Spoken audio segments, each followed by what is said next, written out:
machiegni nyakoromo gi tudri kodwa namba marote machuok en 2:6 kao kamano bende waidore e mbui mopogore yudwa achiel kachiel e mbui mag Facebook, YouTube, mbuino mar X kachiel koda mbui mar Instagram gi mbui mar TikTok. Nyinga Simfrozo Kinda, jaloko marwa en Belinda Phillips. Wachao gi report malit kamalit gi kuyo podo kwako gweng ma Rabuor e kar chungod bura ma Suba North mano kaunti ma Homa Bay. Toknek mar Mary Triza, japuonjre ma jagrade 7 skul primar makam sama mane okwany ringrene ka obambi ol kuome asiri kaeto nege.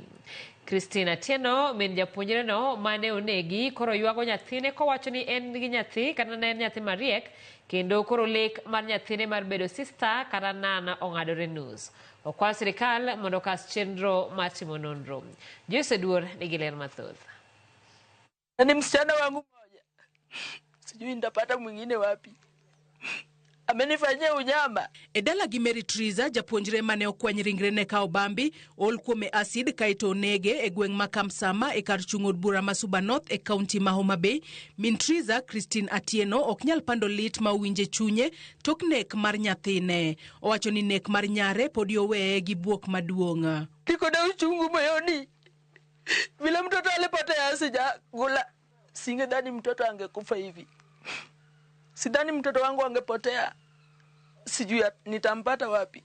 Sijui nitaanzia wapi. Mtoto ameenda. Won Mosenindo Triza bende ok nyal pando lit ma uwinje chunye ka ohum nono ni en ng'a mane nyalo nego nyathi matin no. Rembo obuo kata ngimana ang'eni kare sa saya ng'ato nyalo nega.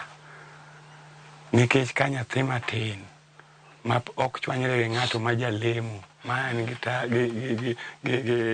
gi paro mar bedo jadolo sister mar Catholic.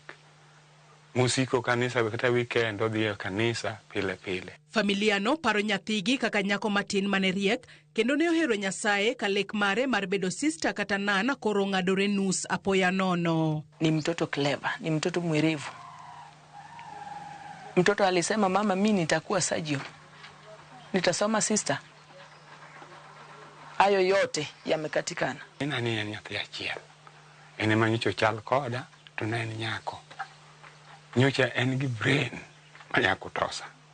Nyocha en ng'am nyathi man gi discipline, nyathi ma jadier, ok orewre. En nyathi mane Nyasaye odak e iye kanyalo wacho kamano.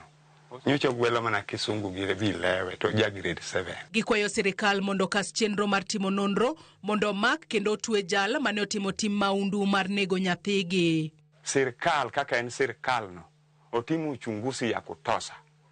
Otim nonro malong'o mondo oyud ng'at monege no mondo kele owachi gimomiyo timo ne nyathi matin ma jahiga 13 man gi future mbele monegi to ambu neno kaka chalo. Sirikal ogol security ne te gi intelligence ge te mondo red ka onon gino maler. Kotelo ne alam e skul primary ma Kamsama kama japuonjre no ne some, jaod bura ma Suba North Millie Odhiambo onyiso ichwang' mare e wi nek makamano kowacho ni nyaka one ni omak jal mane otimo tim maundu no kendo otweye. Motimore Suba North wakae Kamsama ka en wach marach mokoromo bedi ng'at bangima ma wiye tiyo nyalo timo. To nyithi skul gi to ok bi mul kantie, an okil mar nyithindo, an okil mar mine.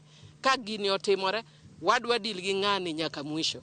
Jalup County Commissioner ma Suba North Peter Mutiso oyango ni gidhi mbele gi timo nonro kendo nyaka gimak achich ma itudo gi maundu no. The investigations are at very advanced stage and the investigative team had invited the homicide team from Nairobi, which is actively on the ground.